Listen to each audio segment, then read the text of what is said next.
Welcome back. Hindi ko inakala na magkaka-episode 2 ako. Akala ko it's a one-time thing. But I'm going to cook Dato Puti adobo series Humba sauce this time. If hindi niyo pa napapanood yung episode 1, ang episode 1 natin is yung classic adobo, yung hawak ni Pablo. Ngayon naman, yung hawak ni Ken. So tatawagin natin tong adobo ni Ken. Well, ngayon ko na na-realize actually na technically hindi naman adobo yung humba. Sa lugar namin, hindi namin kinoconsider na adobo ang humba. Pero sa tingin ko, marketing strategy na lang siya ng Dato Puti to include every braised pork or braised chicken recipes na tatak Pinoy into the adobo series. Yung humba sa amin, maaaring iba sa humba nyo, okay? Yung humba sa amin kasi parang more on the traditional Chinese influence. Kasi sa bahay namin, ang tawag dito is hongba. Hongba sa amin, sa Chinese, kung makikita nyo, may star anise, and of course yung tausi or yung salted black bean. Mahilig kasi ako sa tausi at saka meron siyang star anise. Ganito rin yung kinalakihan kong humba. Although may nag-argue, I think sa isa nating live na nagsabi sa akin na naku, patatim na yung sinasabi mo, hindi na siya humba. Pero yun din kasi yung version namin.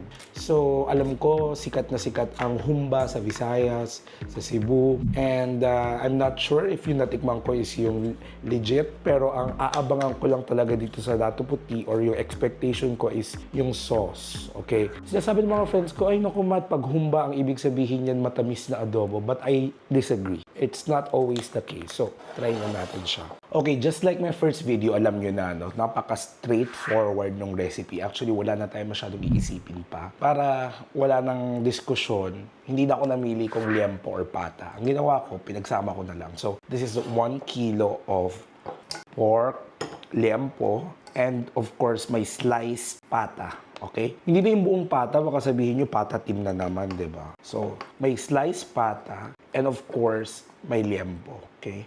Okay. Ay, may iwan. Okay. So, what we're going to do is, of course, marinate this. Super interesting. Oh, God. Oh, my. Teka. Okay.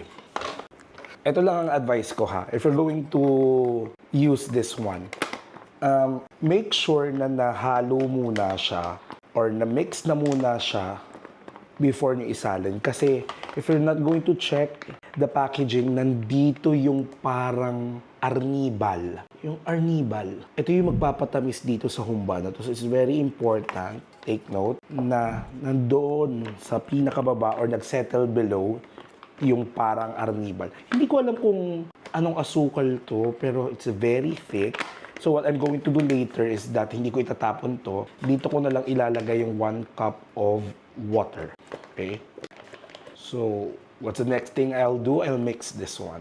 My actual tausi, which I appreciate. First observation ko dito is ibang-iba yung aroma niya, ibang-iba yung content niya than the classic adobo. Which is for me a good indication na hindi siya magiging magkakalasa. Okay? Hindi porket adobo pare-pareho na. Although, I still stand by my believe that humba is different from adobo. But Dato Puti is doing good so far. At nakalagay pala dito, tikman ng sarap ng adobong Bisaya. Now I do get it. Okay? So para siguro sinasabi nila, may iba-ibang klase ng adobo. And ito yung kinoconsider na unique. Uniquely Visayan.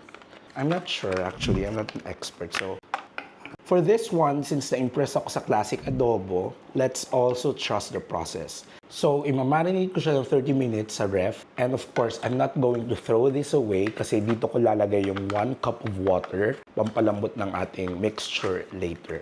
So, just like the classic adobo, I'm just going to trust the process. Okay, see you after 30 minutes.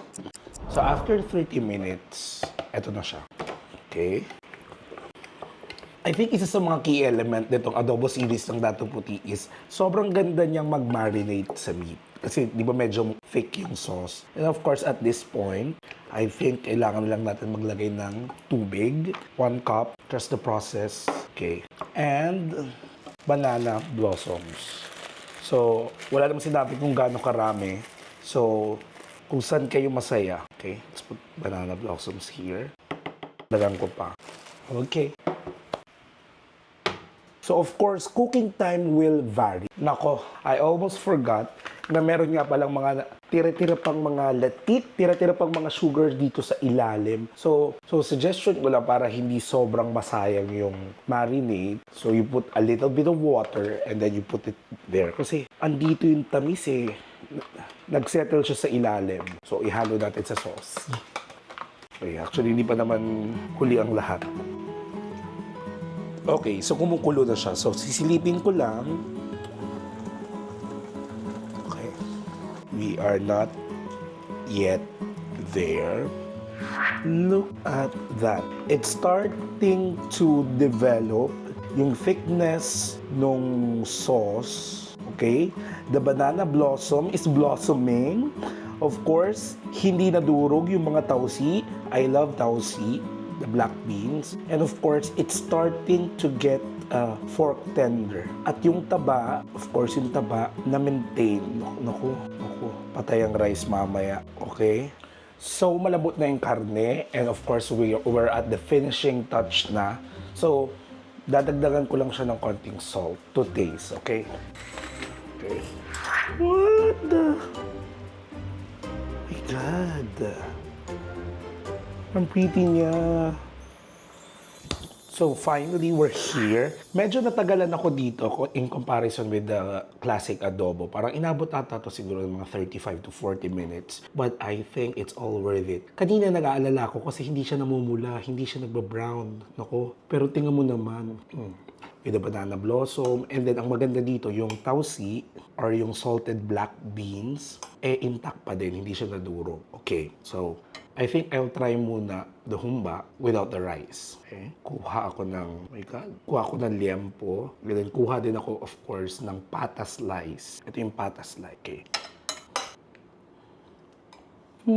Sarap yung sauce. So, ang hinahanap sa lasa is yung kinakasanayan kong humba. Malapot yung sauce. Actually, yung medyo malagkit na. Pag nagkamay ka, yung talagang malagkit-lagkit. And at the same time, on the sweeter side siya, pero hindi pa rin nawawala yung tamang timpla ng alat. Okay? Sa amin sa probinsya, may tausi. Sometimes ito ewan ko kung sa inyo ginagamit nyo rito. Hindi naman siya puchero, pero nilalagyan rin siya ng saging na saba. Tapos, dahil yung saging na saba, magbibigay siya ng sweetness doon sa dish. Sometimes, para siyang nagiging candied banana. Try first liempo part, okay? Tatry ko rin yung tausi. Sa tausi kasi kailangan hugasan nyo yan kasi minsan sobrang alat ng mga nandun sa canned, yung canned tausi. Sarap. Wow, I am impressed. First and foremost, hindi ito yung humba na simpleng luto lang. Ito yung humba na isinuserve mo sa birthday parties. Ito yung humba na espesyal ang lasa. Minsan, pag mga mixes na ganito and then you just marinate it for 30 minutes, sometimes malasa yung sauce, malasa yung labas ng karne, pero sa loob, if you bite into it, malalaman mo na hindi mo siya inasnan muna, hindi mo siya pinatisan, and when you braise it, malasa yung sauce, pero bland yung laman ng karne. Okay? But this one, pasok na pasok yung lasa. So, 30 minutes is actually good. Now, I will taste this pata slice. Okay? Of course, lagyan natin ng sauce. Ito na yung mga litid-litid. Actually, gusto ko tanongin si Ken eh. Ito ba ang humba ng mga Bisaya? Iba ka dato puti ha. First, I'm impressed with the classic adobo and I'm impressed with this humba. Okay? Kailangan nyo rin siguraduhin na kapag nagluto kayo nito, nakapagsaing na kayo. God. Sobrang sarap.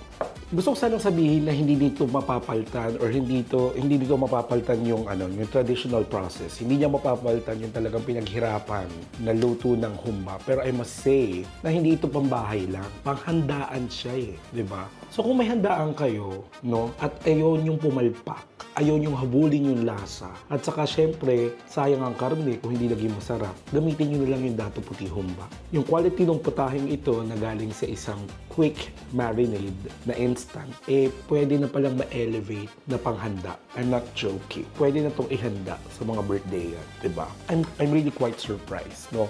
Gusto ko sanang sabihin na pag gusto nyo ng madalian, gusto nyo ng quick meal, gumamit na lang kayo ng dato puti. Pero babaguhin ko yung sasabihin ko, no? Based sa lasa niya and surprisingly sa sarap niya. Gusto kong sabihin na panghanda siya, okay? And with the price, come on. So I'm done with the classic adobo and the humba. So if you wanted me to try pininyahang adobo, adobo, adobo sa gata, at spicy adobo, mag-comment lang kayo. Thank you so much. Like and subscribe. Ako lang bahala dito. Ako lang tatapos dito. Bye. Sobrang pasado. Hugas ako na sa pinggan pero ngangat-ngating ko pa siya.